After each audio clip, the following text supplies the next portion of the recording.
Ladies and gentlemen, welcome to the Horror Mine. My name is Vic Shy, and this is the Scare Score, where I break down horror movies and rate them on how scary I think they are. In this episode, I'll be going over the 2023 Filipino horror film, Mary Cherry CHUA. I'll be going over the events that take place throughout the film while rating the scares on how scary they are or attempt to be. Mary Cherry CHUA is based on a popular urban legend from the Philippines, but how scary is it? Sit back and relax and join me as we explore Mary Cherry CHUA and tally up the scare score.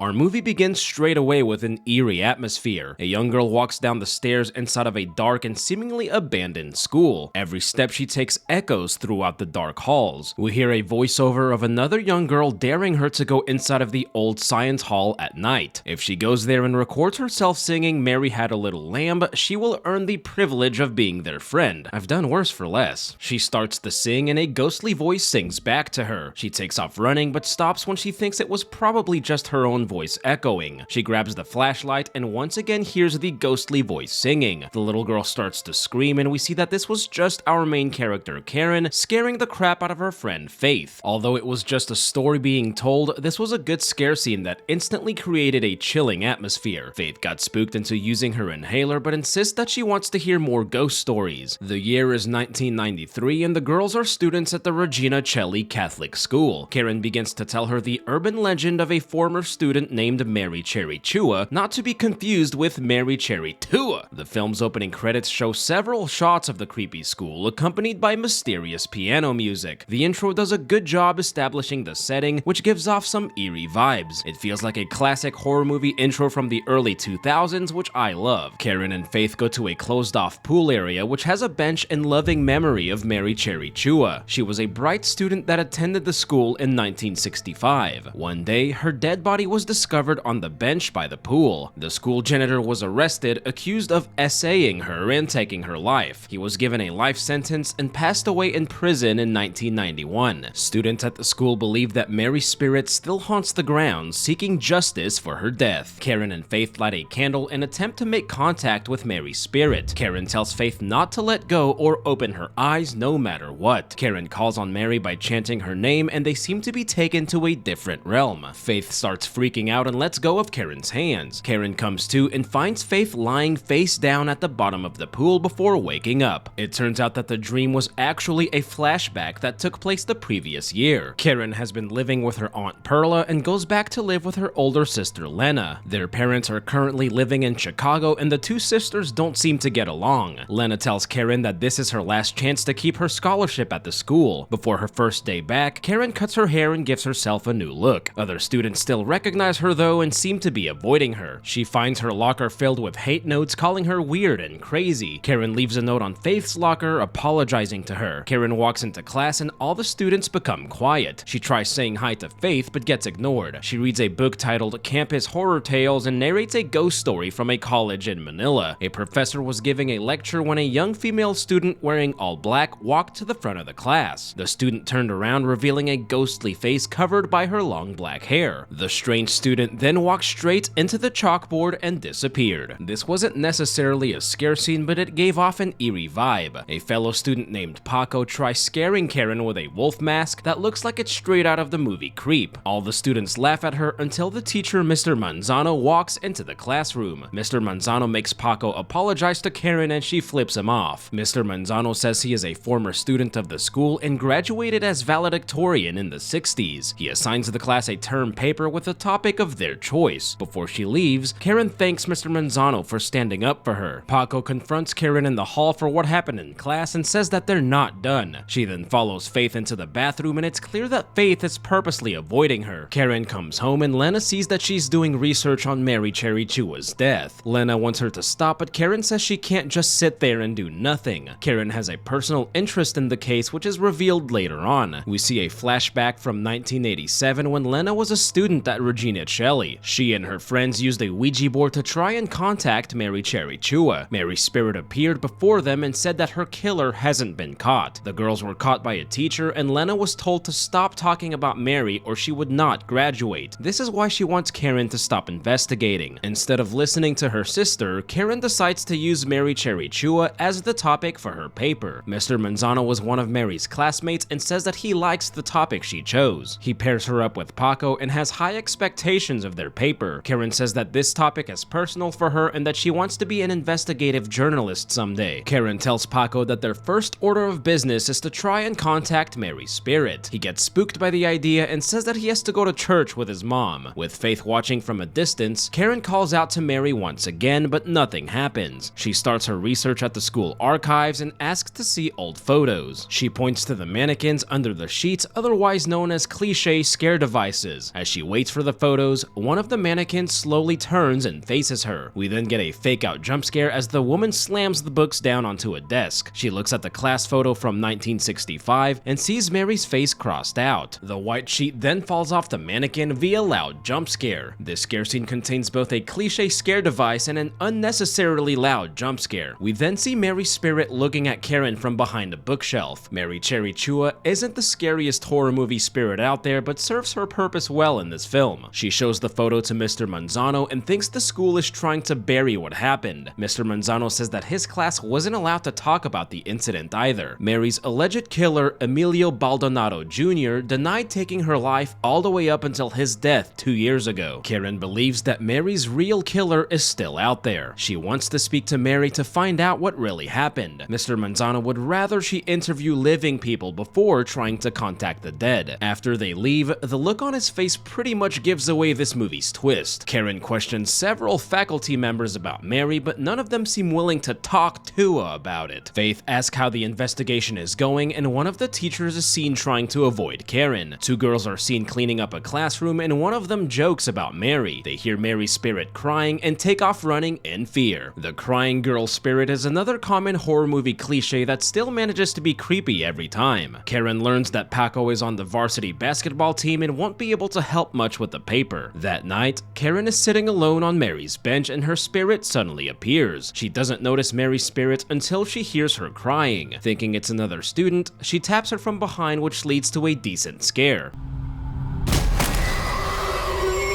We briefly see Mary pleading with Emilio before Karen wakes up from the nightmare crying. I'm not the biggest fan of nightmare sequences, but this was a decent scare, especially because Mary's head doing a 180 caught me off guard. Mr. Manzano questions Paco on the paper and asks him to update him on their progress. He tries playing it off like he's got their backs, but he is obviously keeping a tab on them. One of the teachers who refused to talk walks out of class and Mary's spirit is directly behind her. She washes her face in the bathroom and long black hair suddenly appears next to her. She looks into the mirror and sees Mary's spirit hanging on her back. The woman screams in horror and the bathroom door shuts. This was a brief but good scare scene. Much like the rest of the film, it relies heavily on the audience being scared of Mary's spirit to be effective. I also assume that the teacher just died, but it's never actually mentioned or acknowledged by anyone. Karen interviews the lunch lady, who only agrees to talk if it's off the record. She tells her of a former teacher at the school named Miss Australia who lives in a nursing home across the street. Miss Australia was Mary's class advisor and may have some information. She has no family members and possibly has dementia. Karen finds Paco alone and crying after having been left by his team. They told him to go get some water and then ditched him. He says his mom bought the team's uniforms, which means he didn't really earn his spot on the team. Karen tells him to stop trying to fit in with other people. We then get a random shot of Mary wandering the halls at night because why not? Lena finds Karen asleep at her desk, and this is where we learn their personal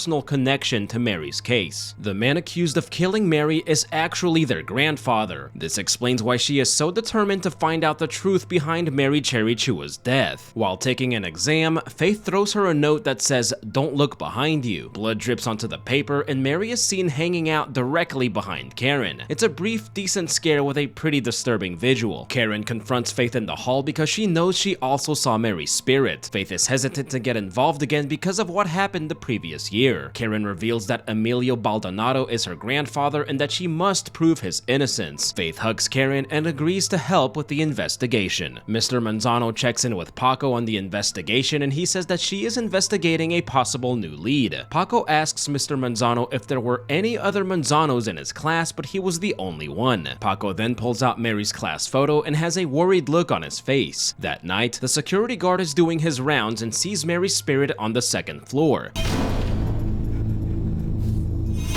She then appears directly behind him before the scene abruptly ends. I'm gonna guess that Mary also just took him out, but again, it's never mentioned or acknowledged. It seems that Mary is taking out the people that are refusing to help with Karen's investigation, something that Karen herself unknowingly requested when she asked Mary's spirit to haunt them. Faith and Karen go to the nursing home and speak to Miss Australia. Karen asks her about Mary Cherry CHUA and she goes more in depth into Mary's backstory. She says Mary was an excellent student and #1 in her class. There was a boy named Oka who was in love with Mary and they were always together. One day, Miss Australia found Emilio with Mary's dead body and reported him to the authorities. Karen gets very emotional and asks if she is sure that Emilio was responsible for her death. Miss Australia goes silent, but it's pretty clear that she understood the question and is choosing not to answer. Miss Australia is taken away by the staff and definitely knows more than she's letting on. Mr. Manzano is confronted by the principal for allowing Karen to investigate Mary's death. He assures the principal that she won't be able to dig up any new information since no one is talking to her. However, the principal is worried that Miss Australia may have talked to her. Mr. Manzano assures him that he will handle it. Karen goes to the library to continue her research. Mary's class photo flies off the table and moves deeper into the library on its own. Karen grabs the picture and Mary's spirit appears just standing there. As Karen slowly walks away, Mary follows her, appearing between every bookshelf. Although Mary isn't out to hurt Karen, her presence still gives off some creepy vibes.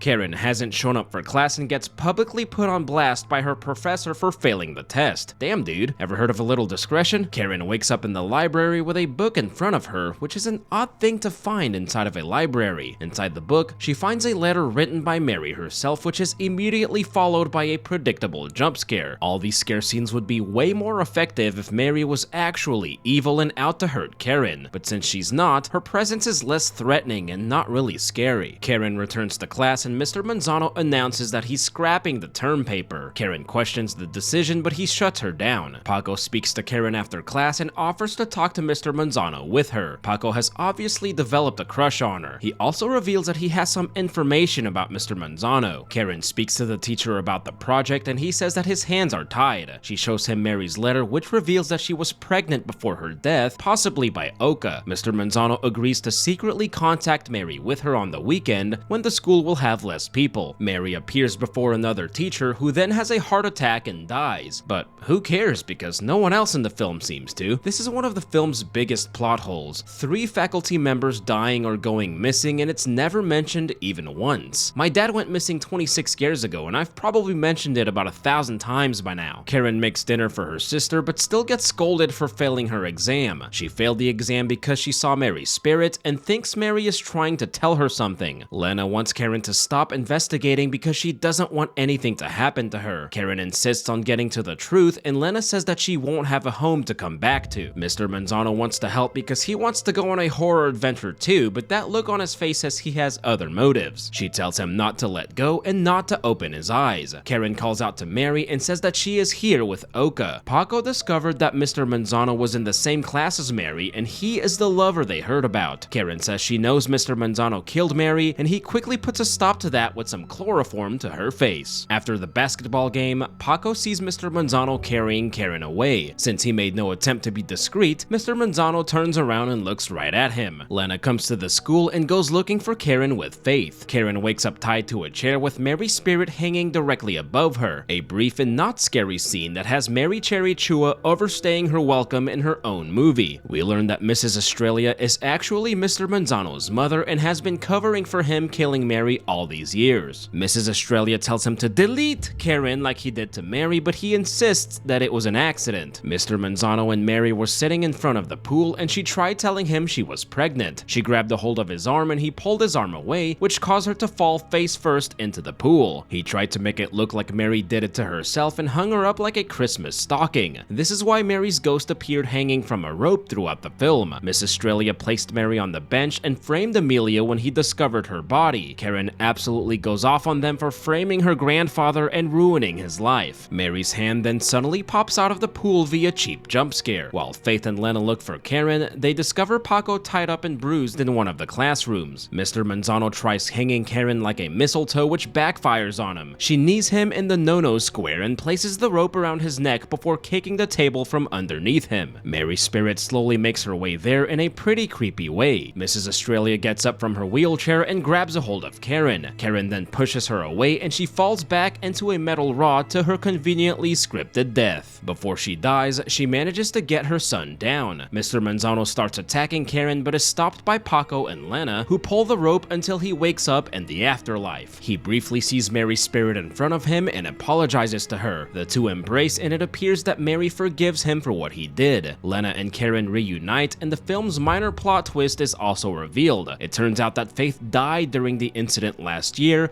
and that Karen has been interacting with her ghost. This was hinted at a couple of times. When Karen tells Paco that Faith is her friend, he calls her weird. Also, when Karen spoke with Faith in front of a classroom, Faith's reflection didn't appear in the window. It's an okay twist, I guess, but not super impactful to the overall story in my opinion. The truth surrounding Mary's death makes headlines and gives Karen and Lena the closure they were looking for. In the film's final scene, Karen and Paco walk to class together like a couple as the movie ends. And that, ladies and gentlemen, was Mary Cherry CHUA. I'm gonna get to the chase here on this one, folks. Is this movie scary? No, but it has a simple and enjoyable story that makes this film a good watch. The film has tons of horror movie cliches, but it doesn't take itself too seriously. It's a simple story with good characters that manage to keep me engaged and interested despite not being scary, earning Mary Cherry CHUA a not-so-good scare score of 28%. The audience scare score averaged by channel members is 23%. The scariest scene in the film is the teacher's death in the bathroom. It was hard to choose a scariest scene for this film because none of them felt truly scary or terrifying. This scene comes close because of its presentation, but it doesn't really go anywhere, which is a real shame. I want to give a big thanks to our Golden Kayako Club and the rest of our channel members for the tremendous support. But, as always, I hope you all enjoyed the video. Thank you all for tuning in, and I cannot wait to see y'all right back here in the Horror Mine. Y'all stick around.